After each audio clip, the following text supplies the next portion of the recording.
ବାପା ଏବେ ମାନିବୁ ଆହୁରି ଖାଇବୁ। କହୁଛି ସ୍ୱାମୀର ମୋର ଭଲ ସମ୍ପର୍କ।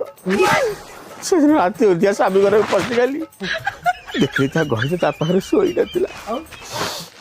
ମୁଁ ବି ଲୁଚି ଯାଇ ତା ବେକକୁ କାମୁଡ଼ି ଦେଲି। ଆଚ୍ଛା ବିଛାକୁ ଘର ଭିତରେ ପୁରେଇଛ, ଆଉ ବିଛା କାମୁଡିବନି ଆଉ କିଏ କାମୁଡିବ? ଆଲୋ ସାଦି, ତୋର ଶେଷରେ ଏତେ ଲୀଳା। ତମେ ବା ଦେଇ ପାରୁନା କିଳା, ସେଇଥିପାଇଁ ମୋର ଏଇ ଲୀଳା। ଯା ଶଳା ଛୁଆ ଡେଙ୍ଗୁ ସହିତ ଫ୍ରି ମିଳିବି ଆଉ। ଭାଇ ତମ କଣା ଦୋଷ ବନ୍ଦ କର, ନହେଲେ ତମ କଣାରେ କିଏ ବିଡା ଦେଇଦବ। ଶୁଣ, ନହେଲେ ତମ ସାବିତ୍ରୀ ବର୍ତ୍ତମାନ ନୂଆ ନୂଆ ସତ୍ୟବାନ ଖୋଜିଲେଣି। ବି କେୟାରଫୁଲ।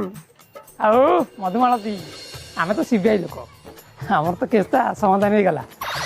ଯିବା ଚାମ୍ବରକୁ ଯିବା। ସାର୍ ମୁଁ ଥରେ ମାରିବି। ନିଶ୍ଚିତ, ହ୍ୱାଇ ନଟ୍।